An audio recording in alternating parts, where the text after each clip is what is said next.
Hello, Squirrel Squad listeners. Let's get on to this chapter. I hope I can get it done.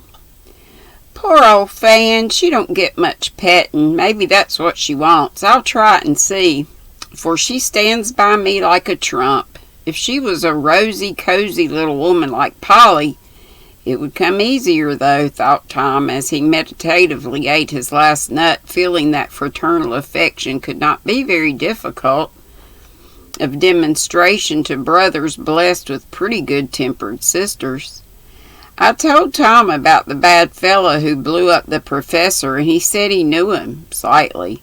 And I was so relieved, because I had kind of a feeling that it was Tom himself. You and Will laughed so about it. Maud had a queer way of going on with her own thoughts and suddenly coming out with whatever lay uppermost, regardless of time, place, or company. As this remark fell from her, there was a general smile, and Polly said with mock solemnity, "It was a sad thing, and I've no doubt that misguided young man is very sorry for it now. He looked perfectly bowed down with remorse last time I saw him," said Will, regarding Tom with eyes full of fun. For Will was... animals are... Oh, my pillow's falling again. Let's see. Tom with eyes full of... For Will was a boy as well as a bookworm, and relished a joke as well as scatterbrained Tom. He always is remorseful after a scrape, I've understood, for he isn't a very bad fellow, only his spirits are one too many for him, and he isn't as fond of his book as another fellow I know. I'm afraid he'll be expelled if he don't mind, said Polly warningly. Shouldn't wonder if he was. He's such an unlucky dog, answered Tom rather soberly.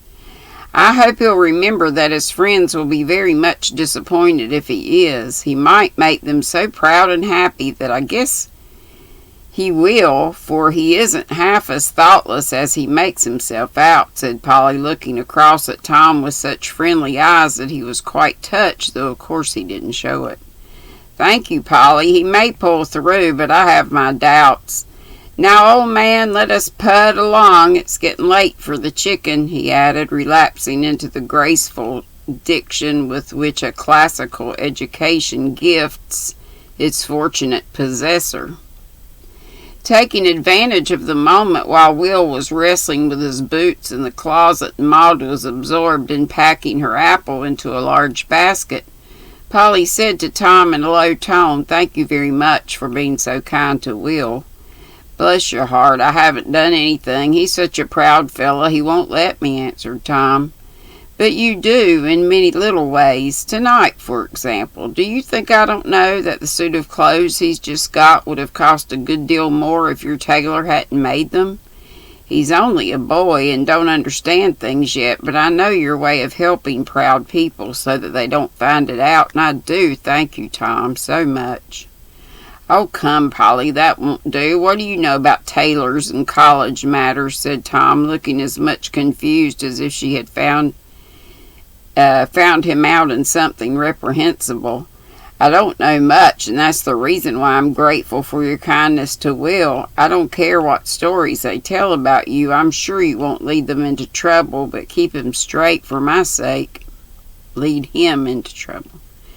"You know I've lost one brother, and Will takes Jimmy's place to me now."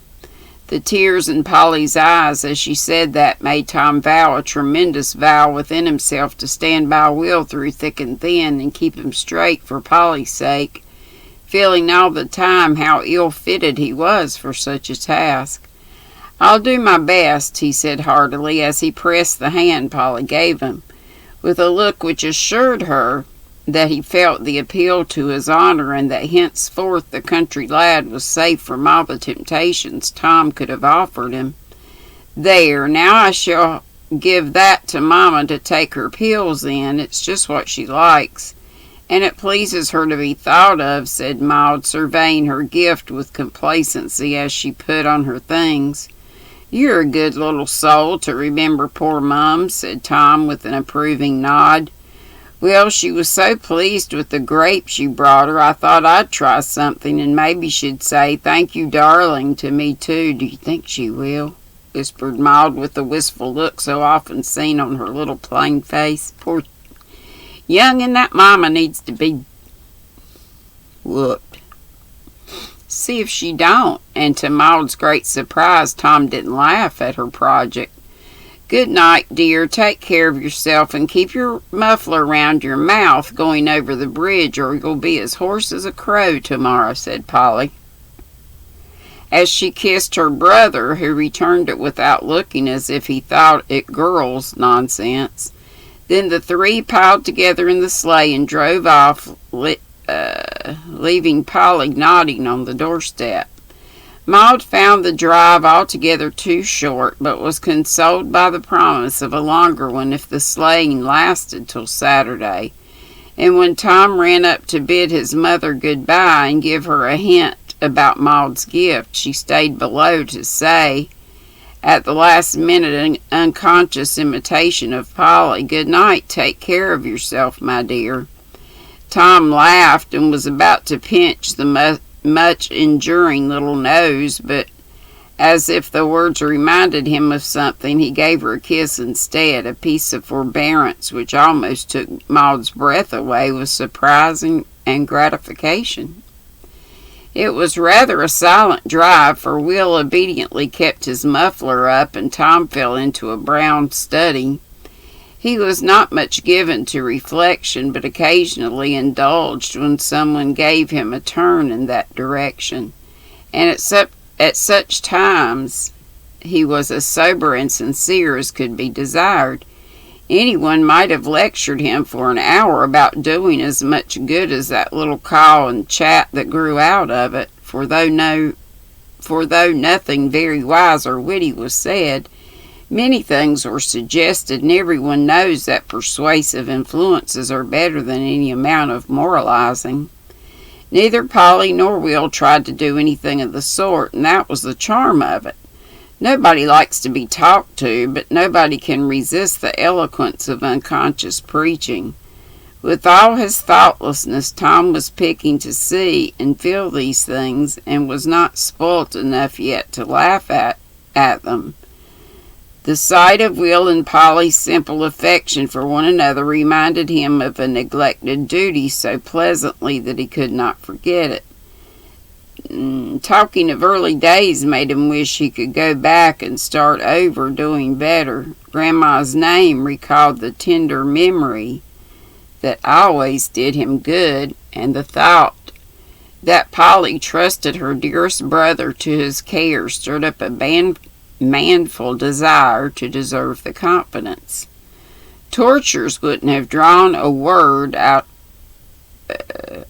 of all this from him, but it had its effect, for boys don't leave their hearts and consciences behind them when they enter college, and little things of this sort do much to keep both from being damaged by the 4-year scrimmage which begins the battle of life for most of them. That's it. Finally, chapter 10 is done. And chapter 11 is called Needles and Tongues. Needles and Tongues. Let's see how long it is. 1, 2, 3, 4, 6, 7, 8, 9, 10, 11, 12, 13, 14, 15, 16, 17, 18, 19, 20, 21, 22, 23, 24, 25, 26, 27. About 28 pages worth. I guess we'll just start on it tomorrow. Sorry tonight's was so short, but at least we got her done. Hope you're enjoying. Have a good night. And I am not. I was going to be packing to go to Hands tomorrow, my youngest daughter. But Bonnaroo got flooded out with the storm that came through, and they were so disappointed. I was like, not that they couldn't go, but now I don't mind staying over there, and I love my kitty cat, but I'm just so lazy. I hate packing up, packing, unpacking, all that junk. But now I've still got to do that tag. Mama Swift tagged me about packing up a to-go bag. I was going to wait and do that when I was packing for real. Anyway, yada, yada, yada, yada, yada. Love y'all and see you tomorrow. I hope. Live at 5. Bye-bye.